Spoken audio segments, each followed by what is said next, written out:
അഗ്നിജ്വാല A deep love story ഭാഗം 105. അത് ദേവേട്ട, കിച്ചേട്ടന് എന്തിനാ ദേവേട്ടനോട് ഇത്രയും ദേഷ്യം? അന്ന് അടിച്ചതുകൊണ്ടാണോ? അതോ വേറെന്തേലും കാരണമുണ്ടോ? ഇങ്ങനൊക്കെ വെറുതെ ചെയ്യോ? ഞാൻ ഇനി അറിയാൻ എന്തൊക്കെയോ ബാക്കിയുണ്ടല്ലേ ദേവേട്ട, പറയൂ എന്നോടത്. അവള് വിഷമത്തോടെ ചോദിച്ചു. പറയാ, എല്ലാം പറയാ, പക്ഷേ നീ വിശ്വസിക്കൂ എന്നെ? അവൻ സംശയത്തോടെ ചോദിച്ചു. ദേവേട്ടൻ സത്യം പറയൂ, എനിക്കറിയാലോ. അവൾ ഉറപ്പോടെ പറഞ്ഞതും അവനൊന്ന് പുഞ്ചിരിച്ചു. എന്നാ പറയാ, പക്ഷേ ഇവിടെ നിന്ന് വേണ്ട, തണുപ്പടിക്കും, നമുക്ക് റൂമിലേക്ക് പോയാലോ? അവൻ ചോദിച്ചതും അവൾ ശരിയെന്ന പോലെ തലയാട്ടി അവന്റെ മടിയിൽ നിന്നും എഴുന്നേറ്റു. അഗ്നി അവളെ ചേർത്ത് പിടിച്ച് അകത്തേക്ക് നടന്നു. അവൻ ജ്വാലയുമായി അകത്തേക്ക് കയറി ബാൽക്കണി ഡോർ അടച്ച് ബെഡിൽ വന്നിരുന്നു. ജ്വാല അവനെ കേൾക്കാൻ എന്ന പോലെ അവന്റെ മുഖത്തേക്ക് നോക്കി. വാ. അഗ്നി അവളെ അവന്റെ മടിയിലേക്ക് ക്ഷണിച്ചു. വേണ്ട, ദേവേട്ടനെ മാറട്ടെ. ഇത്രയും നേരം ഞാൻ ഇരുന്നില്ലേ, ഇനി വേണ്ട. എന്റെ കുഞ്ഞാ, അതിനെനിക്ക് വേറെ കുഴപ്പമൊന്നുമില്ല. ഇത് ആക്സിഡന്റ് ആവാൻ പോയപ്പോ ഞാൻ വണ്ടി തിരിച്ചതാ. അപ്പൊ സ്റ്റീറിംഗിൽ തലയിടിച്ചു, അങ്ങനെ പറ്റിയതാ. അല്ലാതെ എനിക്ക് ഒരു കുഴപ്പവും പറ്റിയിട്ടില്ല. അവൻ അവൾക്ക് പറഞ്ഞു കൊടുത്തു. അപ്പൊ ഈ മുഖത്ത് നീരും ഈ ചുണ്ടു പൊട്ടിയതൊക്കെ എന്താ? അവള് കണ്ണു നിറച്ചുകൊണ്ട് ചോദിച്ചു. അതൊന്നുമില്ല എന്റെ കുഞ്ഞ്, ഇനി അതിന് കരയാതെ നീയ്. ഇത് സ്റ്റീറിംഗിൽ ഇടിച്ചപ്പോ പറ്റിയതാ, അല്ലാതെ ഒന്നുമില്ല, സത്യം. അഗ്നി കാര്യമായി തന്നെ പറഞ്ഞു. എന്നാലും ഒത്തിരി വേദന കാണില്ലേ?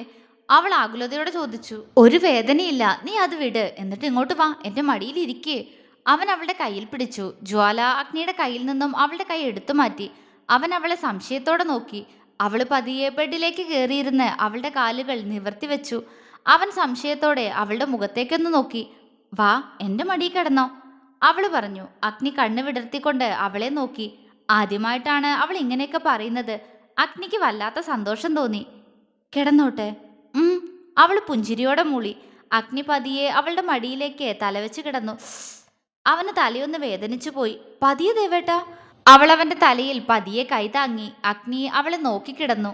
ജ്വാല അവന് വേദനിക്കാത്ത രീതിയിൽ അവന്റെ തലമുടി തഴുകി. അഗ്നി അവളുടെ വലതു കൈ പിടിച്ചെടുത്ത് അവന്റെ നെഞ്ചിലായി വെപ്പിച്ചു. ജ്വാല അവനെ നോക്കി ചിരിച്ചു. കുഞ്ഞ, പരദേവേട്ട. അവന്റെ തലയിൽ തഴുകിക്കൊണ്ട് അവള് പറഞ്ഞു. ചരൺ, അവന് നിന്നോട് ശരിക്കും പ്രണയായിരുന്നു എന്ന് നിനക്ക് തോന്നുന്നുണ്ടോ? ഇല്ല, അവള് പെട്ടെന്ന് തന്നെ പറഞ്ഞു. അഗ്നി അവളെ അമ്പരന്ന് നോക്കി. എന്താ? അവൻ ചോദിച്ചു. ദേവേട്ടൻ ചോദിച്ചതിനുള്ള മറുപടിയാ പറഞ്ഞ്. കിച്ചേട്ടനോട് പ്രണയാണെന്ന് എനിക്ക് തോന്നിയിട്ടില്ലാന്ന്. അപ്പൊ എന്നിട്ടും നീ എന്തിനാ നിങ്ങളുടെ കല്യാണത്തിന് സമ്മതിച്ചേ? ഇത് ഞാൻ ദേവേട്ടനോട് മുന്നേ തന്നെ പറഞ്ഞതല്ലേ. എന്നോട് ആരും സമ്മതം ചോദിച്ചിട്ടില്ല. എല്ലാരും കൂടി തീരുമാനിച്ചതാ. അവരോട് എതിർത്ത് ശീലമില്ലാത്തോണ്ട് സമ്മതം പറഞ്ഞു. പിന്നെ കിച്ചേട്ടൻ പറഞ്ഞിട്ടുണ്ട് എന്നെ ഇഷ്ടാന്ന്. എനിക്ക് 18 വയസ്സാകുമ്പോ എന്നെ വിവാഹം കഴിക്കൂന്ന്. അത് പറയവേ അവളുടെ കണ്ണുകൾ നിറഞ്ഞു വന്നു. എന്തിനാടാ കരയുന്നേ? അഗ്നി കൈയെത്തിച്ച് അവളുടെ കവിളിലൊന്ന് തൊട്ടു. അത് എന്തിനാ ദേവേട്ട കിച്ചേട്ടനെ ഇഷ്ടാണെന്ന് കള്ളം പറഞ്ഞേ? എന്നെ എന്തിനാ പറ്റിച്ചേ? അവള് ചോദിച്ചു. അവൻ നിന്നെ പറ്റിച്ചതാണെന്ന് എങ്ങനെ എന്റെ കുഞ്ഞിന് മനസ്സിലായേ? അവൻ ചോദിച്ചതും അവൾ അവന്റെ മുഖത്തേക്ക് തന്നെ നോക്കിയിരുന്നു. അല്പനേരം കണ്ണുകളിൽ മാത്രം തങ്ങി നിന്ന നോട്ടം. അഗ്നിയുടെ നോട്ടവും അവളുടെ കണ്ണുകളിൽ തന്നെയായിരുന്നു. ദേവേട്ടന്റെ കണ്ണില് എന്നെ നോക്കുമ്പോ എന്തോ ഒരു പ്രത്യേക തിളക്കാ. ഈ കണ്ണിൽ എന്നോട് എപ്പോഴും സ്നേഹ. ഇതുപോലെ തന്നെ ആരും നോക്കിയിട്ടില്ല. ഇങ്ങനൊരു നോട്ടം കിച്ചേട്ടനീന്ന് എനിക്ക് ഒരിക്കലും കിട്ടിയിട്ടുമില്ല. അതെനിക്ക് ഉറപ്പാ. അവൾ ആർദ്രമായ സ്വരത്തിൽ പറഞ്ഞതും അഗ്നി അവളെ പ്രണയത്തോടെ നോക്കി. അപ്പോ എന്തെന്റെ നോട്ടത്തിന്റെ അർത്ഥം? പ്രണയം. അവൾ പെട്ടെന്ന് തന്നെ മറുപടി പറഞ്ഞു. ആണോ? അവൻ ചോദിച്ചു. അതെ, വാക്കുകൾ കൊണ്ട് പലതവണ പറഞ്ഞിട്ടില്ലേ എന്നെ ഒരുപാട് ഇഷ്ടാണെന്ന്, എന്നോട് പ്രണയാണെന്ന്. ഈ കണ്ണുകളും അത് എപ്പോഴും എന്നോട് പറയുന്നുണ്ട്. ജ്വാല അവന്റെ നെഞ്ചിൽ വെച്ച് അവളുടെ കൈകളെടുത്ത് അവന്റെ പൂച്ചക്കണ്ണുകളിൽ പതിയെ തഴുകി. അഗ്നി കണ്ണുകൾ അടച്ചുപോയി. ഇതാണോ അപ്പൊ പ്രണയം? അഗ്നി കണ്ണു തുറക്കാതെ തന്നെ ചോദിച്ചു. അതെ, ഇത് തന്നെയാ പ്രണയം. അതെനിക്ക് പറയാലോ. അതുകൊണ്ടാ കിച്ചേട്ടൻ അന്ന് കോളേജിന്റെ മുന്നിൽ വന്ന് എന്നെ ഇഷ്ടാണ്, എന്നോട് പ്രണയാണെന്നൊക്കെ പറഞ്ഞപ്പോ ഞാൻ കിച്ചേട്ടനോട് ഉറപ്പിച്ചു പറഞ്ഞേ കിച്ചേട്ടനോടുള്ളത് പ്രണയല്ലാന്ന്. അവള് ഗൗരവത്തോടെ പറഞ്ഞു. അഗ്നി ഞെട്ടലോടെ കണ്ണുകൾ വലിച്ചു തുറന്നു. എന്താ? അവൻ പകപ്പോടെ ചോദിച്ചു. ജ്വാല അവനെ മിഴിച്ചു നോക്കി. അപ്പോഴാണ് താൻ എന്താണ് പറഞ്ഞതെന്ന് അവൾ ഓർക്കുന്നത്. അഗ്നി പെട്ടെന്ന് അവളുടെ മടിയിൽ നിന്നും എഴുന്നേറ്റു. ജ്വാല പെട്ടെന്ന് മുഖം താഴ്ത്തിക്കളഞ്ഞു. അവൻ ആ കുഞ്ഞുമുഖം പിടിച്ചുയർത്തി. എന്താ കുഞ്ഞ, നീ ഇപ്പൊ എന്താ പറഞ്ഞേ? നീ എന്ന് കിച്ചനോട് ഇങ്ങനെയൊക്കെ പറഞ്ഞിരുന്നോ? അവൻ വിശ്വാസം വരാതെ ചോദിച്ചു. അവള് മൂളി. അഗ്നിക്ക് വല്ലാത്ത സന്തോഷം തോന്നി. എന്താ നീ അവനോട് പറഞ്ഞേ? അവൻ ആകാംക്ഷയോടെ വീണ്ടും ചോദിച്ചു. ഞാനിപ്പോ പറഞ്ഞില്ലേ. അവൾ അവന്റെ മുഖത്തേക്ക് നോക്കാതെ പറഞ്ഞു. അത് മാത്രല്ല നീ പറഞ്ഞേ. അങ്ങനെയാണെങ്കിൽ എന്റെ മുഖത്ത് നോക്കാത്ത എന്താ? പറയടി, നീ എന്തൊക്കെയാ അവനോട് പറഞ്ഞേ? അഗ്നി അവളുടെ കവിളിൽ ഒരു കടി കൊടുത്തു. ദേവേട്ട, എനിക്ക് നൊന്തു കേട്ടോ. അവള് മുഖം വീർപ്പിച്ചു. ആണോ, എന്നാ എന്നെയും കടിച്ചോ? അവനവന്റെ കവിൾ അവൾക്ക് നേരെ കാണിച്ചു കൊടുത്തു. ജ്വാല പതിയെ അവിടെ ഒരു ഉമ്മ കൊടുത്തു. അഗ്നി അവളെ കുറുമ്പോടെ നോക്കി. ഇപ്പൊ കടിച്ചാലേ ദേവേട്ടന് കൂടുതൽ വേദനിക്കും. ദേവേട്ടനൊക്കെ ഭേദാവട്ടെ, അപ്പൊ നോക്കിക്കോ, നല്ല കടി വെച്ച് തരും ഞാൻ. അവള് ചുണ്ടുകൊട്ടി പറഞ്ഞതും അഗ്നി ചിരിച്ചുപോയി. ആയിക്കോട്ടെ എന്റെ പൂച്ചക്കുട്ടി, ഇപ്പോ നീ ഞാൻ ചോദിച്ചതിന് മറുപടി പറ.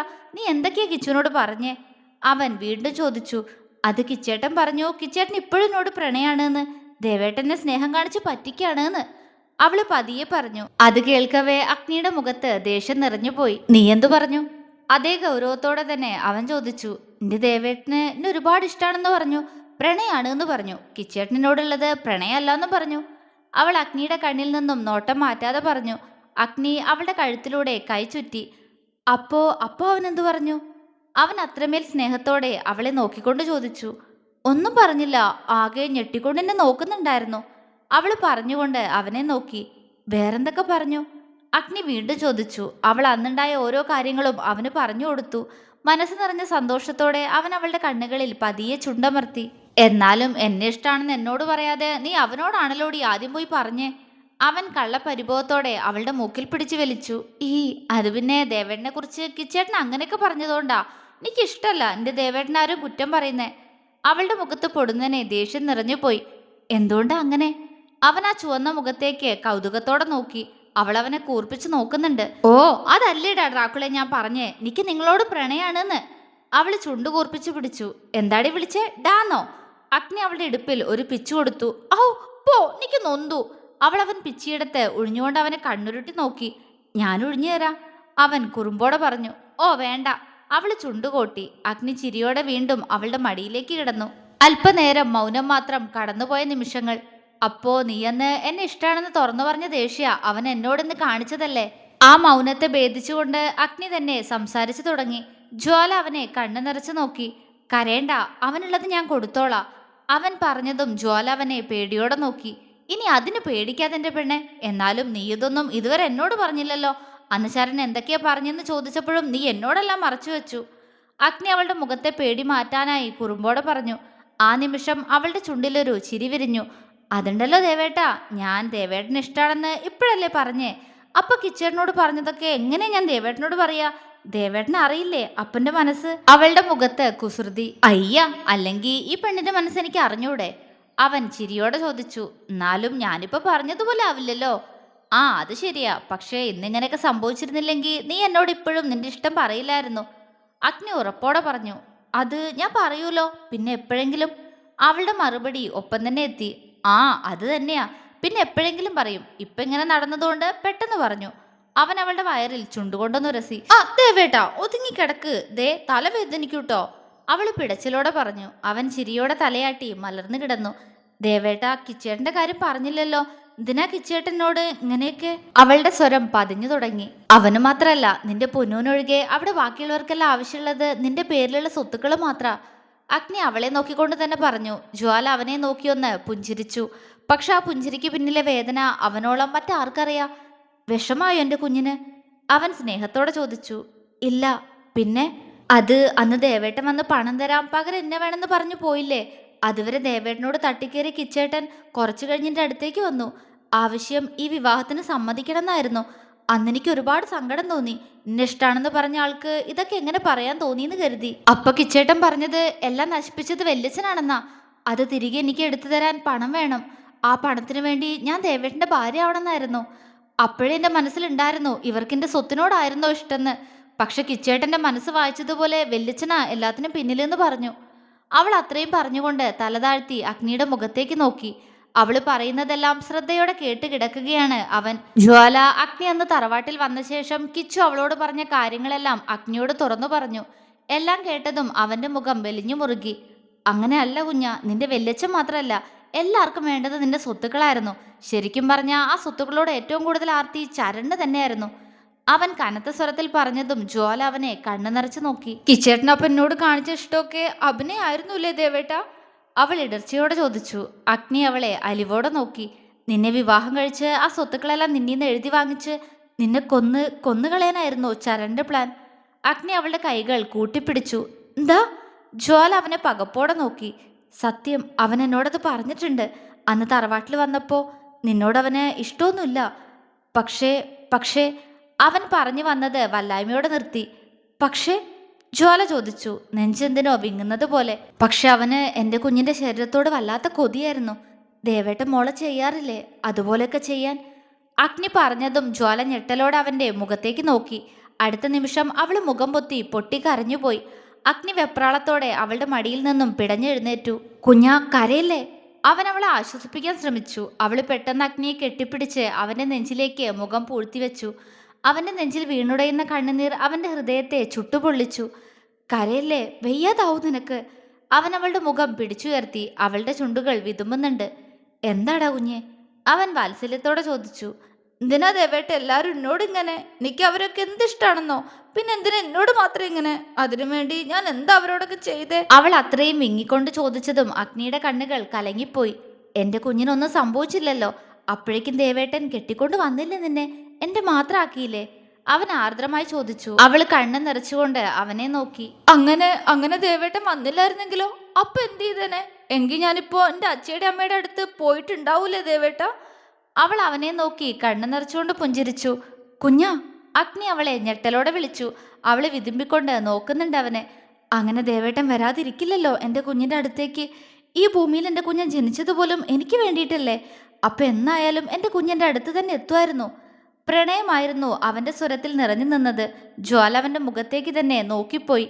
എന്താടാ? എനിക്ക് ഒത്തിരി ഇഷ്ടാ. ഒരിക്കലും ജ്വാലയെ വിട്ട് പോവല്ലേ ദേവേട്ട? എനിക്കൊരു നിമിഷം പോലും ദേവേട്ടനില്ലാതെ പറ്റില്ല. അവൾ തേങ്ങിക്കൊണ്ട് പറഞ്ഞു. ഞാൻ എവിടെയും പോവില്ല കുഞ്ഞാ. നീ എൻ്റെ പ്രാണനല്ലേ. എൻ്റെ ശ്വാസം പോലും നീയാ. അവൻ അവളുടെ നെറ്റിയിൽ അമർത്തി ചുംബിച്ചു. ജ്വാല അവൻ്റെ കഴുത്തിലേക്ക് മുഖം പൂഴ്ത്തി. അഗ്നി അവൾ അങ്ങനെ തന്നെ എടുത്ത് അവൻ്റെ മടിയിലേക്ക് ഇരുത്തി അവളുടെ കാലുകൾ അവൻ്റെ ഇരുവശത്തേക്കും പിണച്ചു വെപ്പിച്ചു. അവൾ അവനെ മുറുകെ പിടിച്ചു. എനിക്ക് ഒത്തിരി സ്നേഹം തോന്നുക ദേവേട്ട. അവൾ അങ്ങനെ തന്നെ കിടന്നോണ്ട് പറഞ്ഞു. ആ വാക്കുകളിൽ അഗ്നി ഒന്ന് വിറച്ചു. അപ്പോ അവൻ ചോദിച്ചു, നിക്ക് ഉമ്മതാ? അവൾ അവൻ്റെ കഴുത്തിൽ പതിയെ കടിച്ചുകൊണ്ട് പറഞ്ഞു. കുഞ്ഞാ, അവൻ വിളിച്ചു. ജ്വാല അവന് നേരെ മുഖം അടുപ്പിച്ചു കൊടുത്തു. അഗ്നി അവളുടെ മനസ്സറിഞ്ഞതുപോലെ അവളുടെ ചുണ്ടുകളെ പെട്ടെന്ന് കവർന്നെടുത്തു. ഒരു ദീർഘചുംബനം. ഇരുവരുടെയും മനസ്സ് ഒരുപോലെ ശാന്തമാക്കാൻ തക്കം പോന്നവ. അവൻ പതിയെ അവളുടെ ചുണ്ടിൽ നിന്നും ചുണ്ടുകൾ അകത്തി മാറ്റി. ജ്വാല കിതപ്പോടെ അവൻ്റെ നെഞ്ചിലേക്ക് കിടന്നു. അവൻ അവളെ ചേർത്ത് പിടിച്ചുകൊണ്ട് ഹെഡ് റെസ്റ്റിലേക്ക് ചാരിയിരുന്നു. അഗ്നിയുടെ മനസ്സിപ്പോൾ ശാന്തമായിരുന്നു. ഇതുവരെ ഇവളോടൊന്നും തുറന്നു പറയാതിരുന്നത് ഇവൾക്ക് എന്നെ സ്വയം മനസ്സിലാക്കാൻ വേണ്ടിയാ. അല്ലാതെ ചരണ്ട കാര്യങ്ങളൊന്നും ഞാൻ പറഞ്ഞാ ഇവളെ വിശ്വസിക്കില്ല. പക്ഷെ ഇപ്പോ എൻ്റെ കുഞ്ഞിനെന്നെ മനസ്സിലാക്കുന്നു, എന്നെ പ്രണയിക്കുന്നു. അതിനേക്കാൾ അവൾ എന്നോളിന്ന് മറ്റാരെയും വിശ്വസിക്കുന്നില്ല. അഗ്നിക്ക് ഒരുപാട് സന്തോഷം തോന്നി. അവൻ്റെ കൈകൾ അവളിൽ മുറുകി. സ്നേഹം കൊണ്ട് അവളുടെ മനസ്സിനെ സ്വന്തമാക്കിയവൻ, പ്രണയം എന്താണെന്ന് അവൾക്ക് മനസ്സിലാക്കി കൊടുത്തവൻ, അവളുടെ ശ്വാസത്തിൽ പോലും അവനെ നിറച്ചവൻ. അവനോളം തന്നെ മനസ്സിലാക്കാൻ ഈ ലോകത്ത് മറ്റാർക്കും കഴിയില്ല എന്ന ജ്വാലയുടെ തിരിച്ചറിവ്. ഈ നിമിഷത്തിന് വേണ്ടി തന്നെയായിരുന്നു അഗ്നിദേവിന്റെ കാത്തിരിപ്പും. അതാണിപ്പോൾ നടന്നിരിക്കുന്നത്. അഗ്നിയും അവന്റെ മാത്രം കുഞ്ഞനും അവരുടെ പ്രണയവും തുടരും.